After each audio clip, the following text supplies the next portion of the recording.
Hey everybody, Phil Smye again, coming to you from Japan, and this is the next in my series about Peter Drucker. Drucker kind of made a career giving advice to and talking about management. So I thought I would take a second, i.e. this episode, to talk about what exactly management is.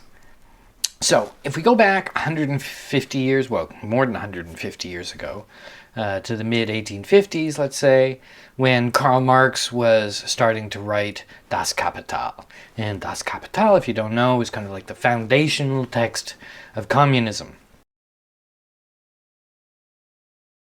Back at that time, there really was no management, so he kind of must be spinning in his grave now.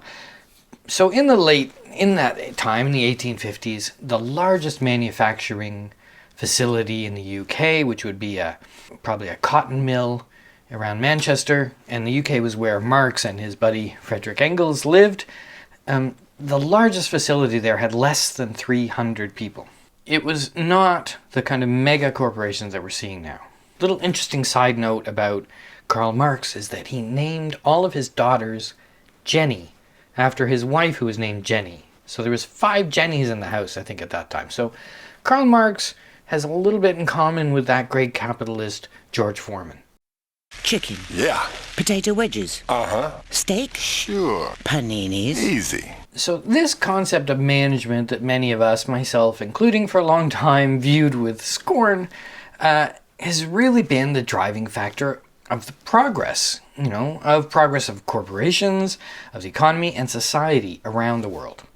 So, and because now management is so pervasive, few executives, executives being people in the upper echelons of any company, large or small, realize that in fact what they are managers.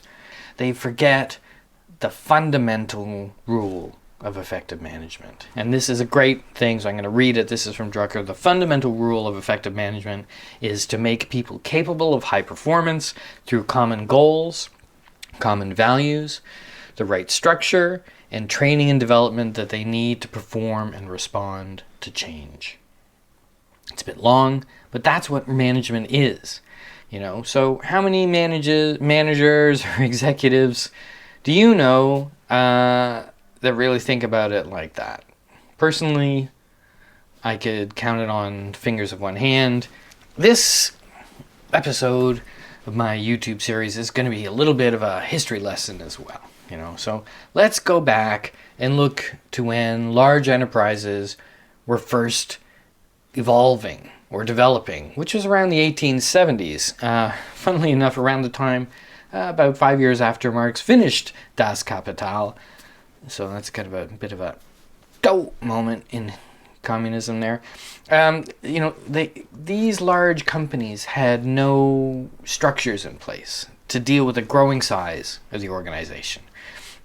So what they did is they co-opted kind of the only command and control structure that was in place to deal with permanent, large-scale organizations. And that command and control structure was, of course, the one of the army. Oh, my God. Drumhead, reorganize your flying platoon with Sergeant Windred. But, yes, of course. Sir? Well done, Corporal. Stand by.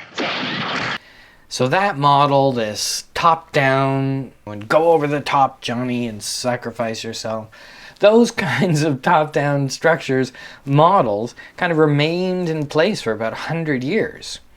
Fair enough. I mean, it did lead to the development of the railroads.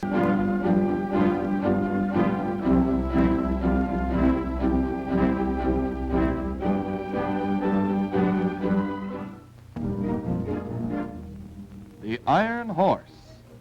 What American does not thrill to the sight of a speeding train? The steel mills.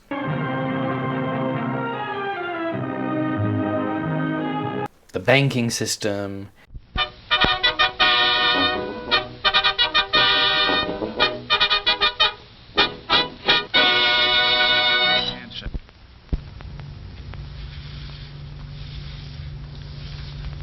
How much of a loan do you require, Mr. Brown?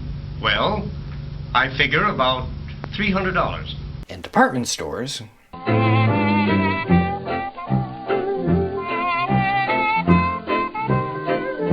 So you can't say it was a complete disaster, but through the adoption of that model, and more importantly, the adaptation of that model, countries and economies drastically changed.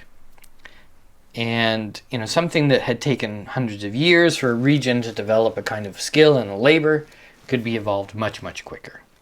For example, during the First World War, management concepts allowed productive workers to be quickly trained.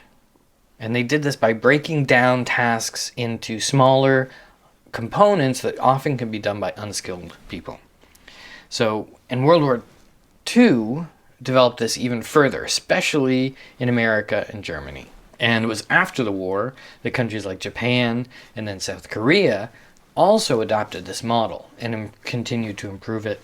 And that's their examples of huge, fast growth. South Korea, amazing, if you look at where they were even 25 years ago to today. So, and it was World War II that kind of showed the power of management. I think World War II in the history of management was probably that critical moment, because America managed to send troops, supplies, stuff, war stuff, around the world, and defeat a much larger, stronger, and some would say smarter force. So, management wins wars. Don't forget that. Not that I'm pro-war, but you know what I mean. So 30 years ago, Drucker talked also about this interdependency of management and entrepreneurship. See, you didn't know that maybe, that Drucker was kind of one of the leaders of also this idea of entrepreneurial management. So an existing corporation will die if it can't innovate. In other words, if it doesn't have that entrepreneurial spark. And a new corporation, i.e. an entrepreneurial corporation, will die if it can't manage. So you have to have those two things together. And even though entrepreneurship and entrepreneurism and all those other things that begin with entrepreneur is very fashionable right now, I don't see many people understanding this need to merge it with kind of traditional or at least conceptual management techniques. And the ones that do it, guess what? Those are the ones that are successful. So similarly, Drucker was a leading proponent of another important factor, and that is that management is, in fact, a social function, in the sense that to whom is management really accountable, and for what are they accountable? And the answer, of course, is society. And so we come down to this truth, what I consider kind of this beautiful truth about Drucker, is that the questions he asks and the issues he discusses, they're not just business questions, They're not just economic questions. They're political questions. And to quote Bob Marley, everything is. So enough of the history lesson. Let's get down to the topic of what is management. Excuse me for reading. First of all, management is about human beings, as I mentioned earlier. Second, management is cultural. What managers do, in essence, is the same around the world. But how they do it depends on the culture and the custom. That's the challenge. And by the way, corporate culture and corporate custom is also in there. So while startups have a different culture, what managers need to do is at its most fundamental the same.